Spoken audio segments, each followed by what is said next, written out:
Hola, esto es New Books Network en español.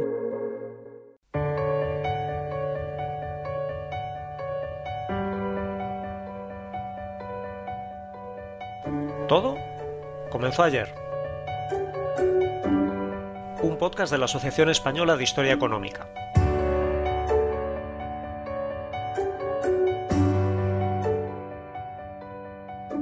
Hola, ¿cómo estáis? Soy Jorge Lafuente del Cano de la Universidad de Valladolid y esto es Todo comenzó ayer, un programa para comprender nuestra economía y nuestra sociedad desde una perspectiva de largo plazo. Hoy nos acompaña Miguel Ángel del Arco, profesor titular de Historia Contemporánea en la Universidad de Granada. ¿Qué tal, Miguel Ángel? Muy bien, muchísimas gracias por invitarme, Jorge. Miguel Ángel del Arco es especialista en la Guerra Civil y el primer franquismo y autor de una numerosa obra. Hoy nos visita para hablar del libro Franco's Famine, Malnutrition, Disease and Starvation in Post-Civil War Spain, publicado por Bloomsbury, del que es editor junto con Peter Anderson y que es uno de los resultados del proyecto de investigación La hambruna española, causas, desarrollo, consecuencias y memoria. Miguel Ángel, vuestra obra comienza con algunas precisiones terminológicas. ¿Qué diferencia hay entre hambre y hambruna? Bueno, pues lo primero, para mí es un placer estar en Todo comenzó ayer, porque es un programa que se ocupa del pasado, desde el punto de vista de la historia económica, y claro, hablar de hambre es esencial, ¿no? Respondiendo a tu pregunta, creo que hay que diferenciar entre hambre y hambruna, efectivamente, lo primero que hay que hablar. Digamos que el hambre es una situación nada coyuntural, es más bien estructural, que desgraciadamente se ha producido a lo largo de la historia, que tiene que ver con la desigualdad. Pero digamos que una situación a nivel global de una población determinada, de una localidad, de un país determinado, que puede ser estructural. Pero sin embargo, la hambruna es un momento en el que, como producto sin duda de las desigualdades, pero también de otra serie de factores, como pueden ser la guerra, las malas cosechas, políticas económicas equivocadas, bloqueos económicos, cuestiones por el estilo, pues se produce una crisis en la demografía que rompe la tendencia normal, es decir, un despunte de la mortalidad por distintos factores. La situación española tras la Guerra Civil se podría caracterizar entonces como hambruna. ¿Cuál es la cronología correcta para marcar este periodo? Bueno, pues en efecto, esto es lo que hemos intentado demostrar en el libro Peter Anderson y yo y los otros autores, y es que lo que sucedió aquí fue una hambruna homologable al resto de hambrunas europeas. En realidad, esto viene caracterizado por el concepto de hambruna, que ha sido desarrollado por distintos investigadores para otras hambrunas mundiales, y que viene caracterizado por un problema nutricional que afecta a la población, no solo por la carencia de recursos, sino también por la imposibilidad de acceso a los mismos. Y bueno, las características de la hambruna pues se cumplen, digamos que prácticamente a rajatabla en el caso español. Me refiero a cuestiones relacionadas como muertes por inanición. Otra característica es el aumento de las enfermedades infectocontagiosas, que también tienen lugar en la España de después de 1939, ¿no? Como puede ser la tuberculosis, que tiene una gran subida, pero también la difteria, el tifus exantemático especialmente, y enfermedades derivadas con la desnutrición o con la mala higiene, con la pobreza, ¿verdad? Pero hay otras características como puede ser el aumento exponencial del coste de vida, que sabemos que surge también en los 40 con el tema del extraperlo, el mercado negro, o por ejemplo la cuestión del abandono de niños relacionado con las consecuencias de la guerra, pero también con la pobreza en muchos casos, ¿no? También algún caso relacionado con la hambruna puede ser la revuelta de hambre, es decir, revueltas de población que reclaman alimentos, básicamente, como forma de protesta, o incluso las migraciones provocadas porque la gente huye para no morir de hambre.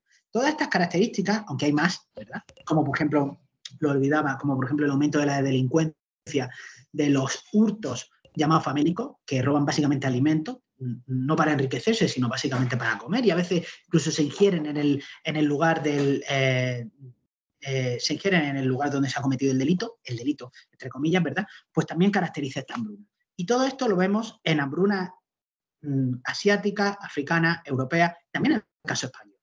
La cronología, en el caso español, va del año 39 al año 42. Especialmente es el momento de la hambruna española. Sin embargo, hay una peculiaridad, y es que como la política económica autárquica se siga aplicando, que es uno de los factores fundamentales, no el único, pero quizá el factor fundamental que provoca la hambruna, en el año 46 se vuelve a producir, digamos, un repunte. En este caso, acentuado por la escasez de lluvias que hay en el año 44-45, en el año agrícola 44-45.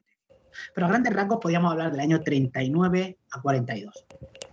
Relacionado con esta política económica, el régimen de Franco culpabilizó a 3 factores diferentes: la pertinaz sequía, las consecuencias de la guerra civil y el aislamiento internacional. ¿Cómo se pueden valorar hoy estos argumentos?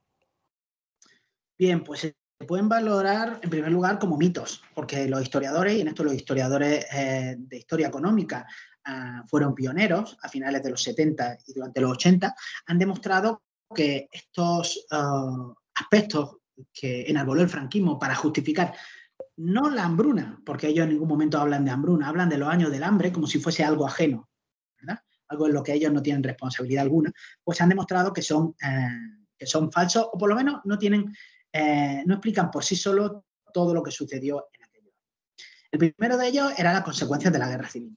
Y sabemos, Carlos Barciela lo ha demostrado, pero también historiadores como Jordi Catalán, por ejemplo, en cuestiones relacionadas con la industria o el propio Carrera, sobre todo en la cuestión relacionada con la industria, han demostrado que la guerra civil no supuso una destrucción masiva ni del tejido industrial ni del tejido agrícola. Sin duda hubo un efecto, no podemos valorar la hambruna, explicar la hambruna sin la guerra civil, pero no hubo un efecto claro en todo esto. Por ejemplo, los republicanos cuando se marcharon al exilio no destruyeron el tejido industrial, sino que más bien dejaron las fábricas prácticamente intactas. Tampoco hubo grandes bombardeos sobre fábricas ni nada por el estilo. Y respecto a la agricultura, sabemos que durante la Guerra Civil Española, en el bando rebelde, en el bando nacional, conocido como nacional, pues no se pasó hambre ni nada por el estilo. El problema empezó después, cuando empezó a ponerse en marcha la política autárquica. Otra cuestión es la cuestión de la pertinaz sequía. Esto se recurre a ella especialmente a mediados de los 40. En el año 39, 40, 41 no se habla de ella.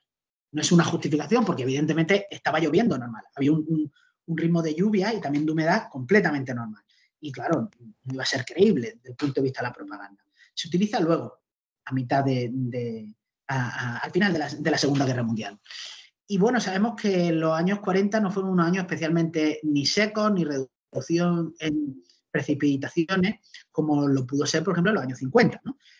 Hubo una serie de problemas que explican por qué se produjo menos, los rendimientos fueron menos. Tiene que ver con la política autárquica.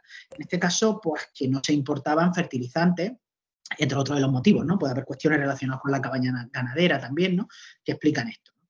Por lo tanto, otro mito. Y el tercero, el del aislamiento internacional, que este es bastante delicado porque se utiliza desde el año 39 hasta finales de los años 40. Primero, durante la Segunda Guerra Mundial, porque se dice que dado que hay una guerra mundial, España pues se muere de hambre porque está aislada por parte de las potencias internacionales. Esto se ha demostrado, un tema muy complejo, que España, como forma de pagar la ayuda alemana durante la guerra civil, pues se dedica a exportar por lo que tenía, materias primas y alimentos a Alemania en el momento de la Segunda Guerra Mundial, durante la Segunda Guerra Mundial, lo que contribuye a que, bueno, Franco, a cambio de poner la política encima de la mesa, pues conduce hacia la inanición o a la desnutrición a muchos de los españoles por su colaboración con el régimen nazi. Pero por otro lado, esta colaboración con el régimen nazi, manifestada también en las conversaciones para intentar entrar en la guerra, hace que los aliados, especialmente los británicos y después de Pearl Harbor, el bombardeo de Pearl Harbor, los americanos, adopten un bloqueo económico respecto a España. Lo que quieren no es que España se muera de hambre, sino situarla en una situación tan crítica de dependencia económica que España no entre en la Segunda Guerra Mundial. Hubiese sido esencial porque la entrada de España hubiese provocado básicamente que toda la entrada del Mediterráneo estuviese controlado por el ejército.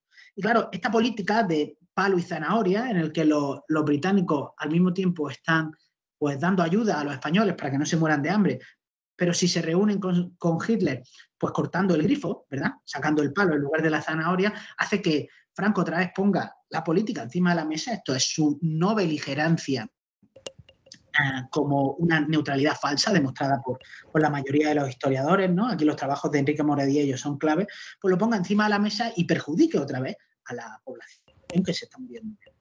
Pero es que después del año 45, esta idea del régimen también es falsa, porque sabemos que este aislamiento duró muy poco, porque rápidamente empieza la Guerra Fría y se establecen relaciones comerciales bastante fluidas con Francia, con Inglaterra, con Estados Unidos. El mundo occidental no se podía permitir una reconstrucción más lenta, o por supuesto que España diese lugar a la caída de Franco y que al fin y al cabo una estabilidad que hubiese un régimen comunista. Por lo tanto, mitos también.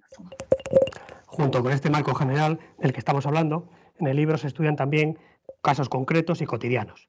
Un ejemplo, sin duda dramático, es el del campo extremeño, con llamativas prácticas de supervivencia que la población tuvo que llevar a cabo para sobrevivir. ¿Puedes comentarnos algunos ejemplos? Bueno, sí, la verdad es que el campo extremeño es un espacio único para el estudio de la hambruna. ¿Por qué? Porque la hambruna golpea especialmente las sociedades más polarizadas.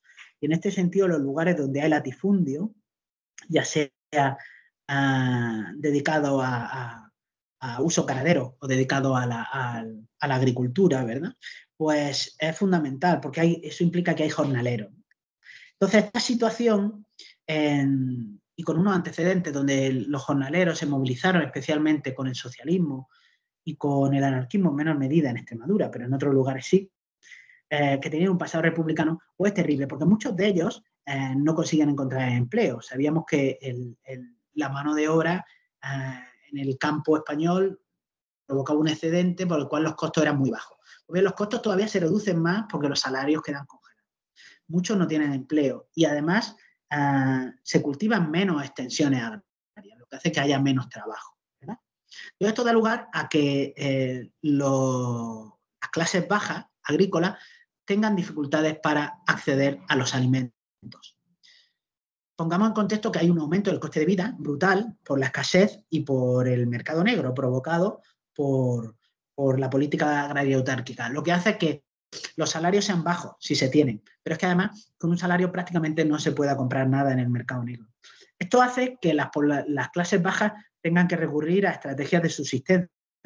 Entonces se ha estudiado cómo en Extremadura, por ejemplo, las clases bajas agrícolas pues se lanzan de manera desesperada a realizar hurtos famélicos, a intentar coger pues, bueno, los restos del espigueo, en muchos casos, para intentar conseguir mantener el cuerpo y el alma unidos, o se marchan al monte a intentar recoger leña, o intentar recoger setas, o se marchan a las dehesas a intentar encontrar algo que comer. Es ahí cuando surgen una serie de recetas que son en el fondo producto de esa época de resistencia, donde en el fondo las mujeres fueron claves para sacar esa familia adelante.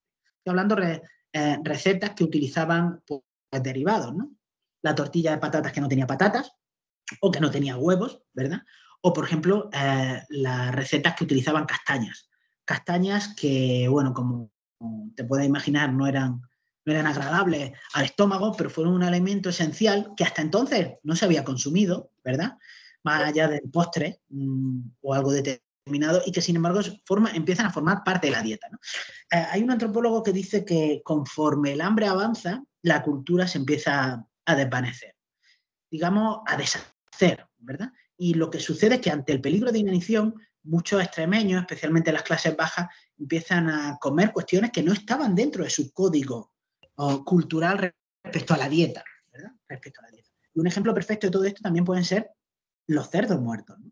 Muchos cerdos que habían sido sacrificados o que sencillamente habían fallecido por enfermedades.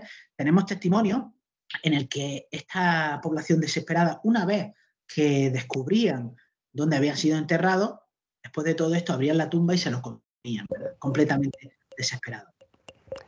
Junto con estas necesidades de la población que estás mencionando, en la obra se analiza también el papel de algunos pícaros, aquellos que supieron sacar partido de aquella situación.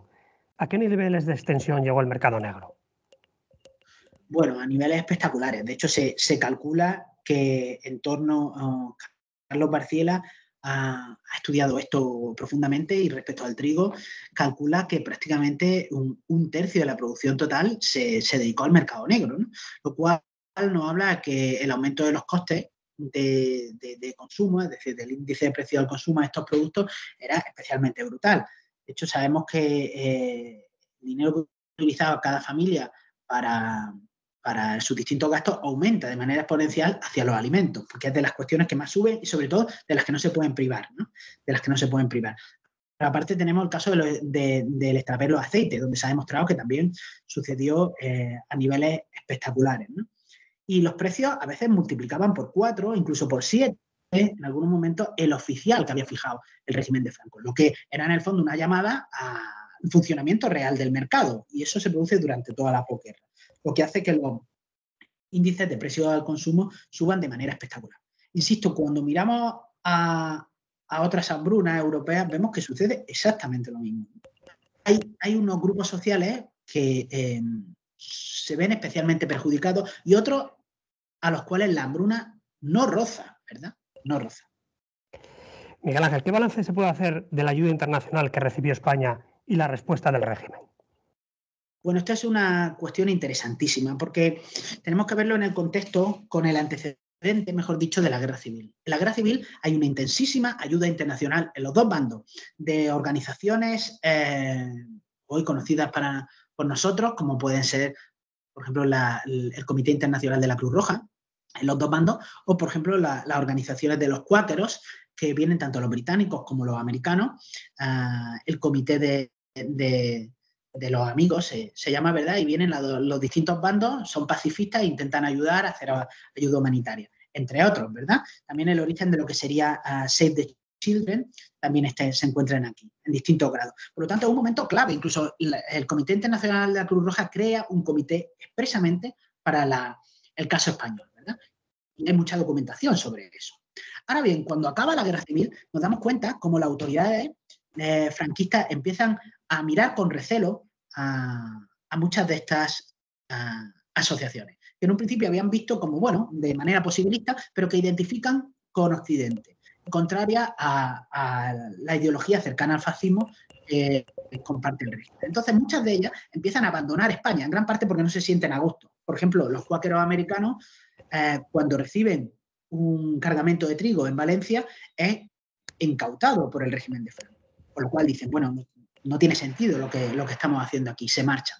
Aparte, el régimen de Franco promueve la marcha, ¿no? Sabemos que el Comité Internacional de la Cruz Roja escribió a Franco y le dijo en algún momento si quería algún tipo de ayuda.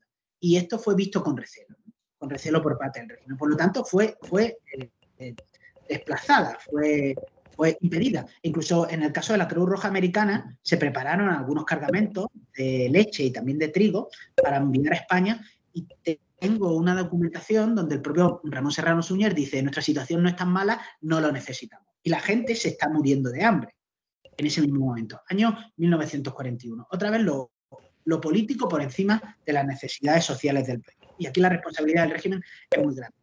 Y sabemos que la ayuda internacional es clave para solventar el tema de la hambruna.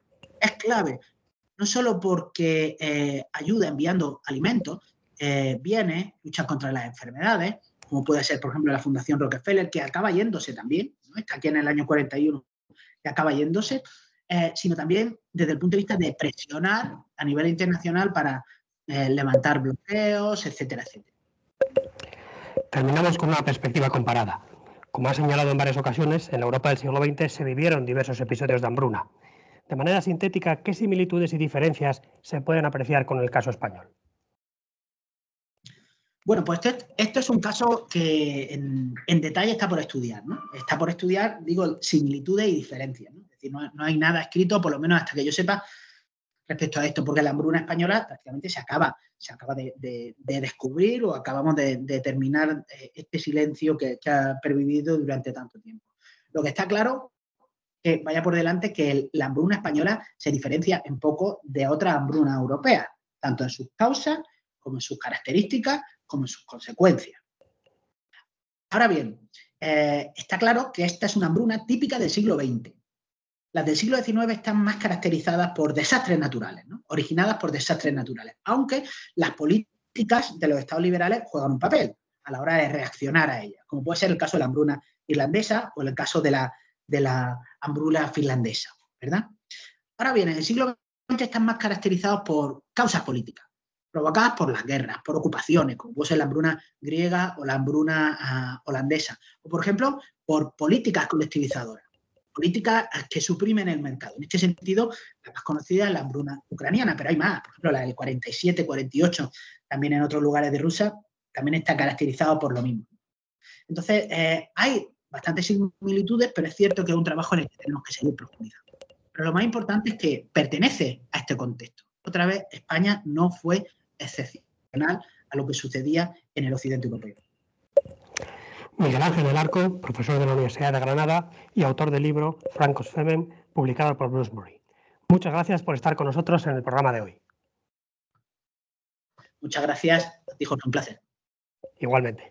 Nosotros volvemos en 15 días y lo haremos con José Pérez Cajías para hablar sobre recursos naturales, porque también en lo que el medio ambiente se refiere, todo comenzó ayer.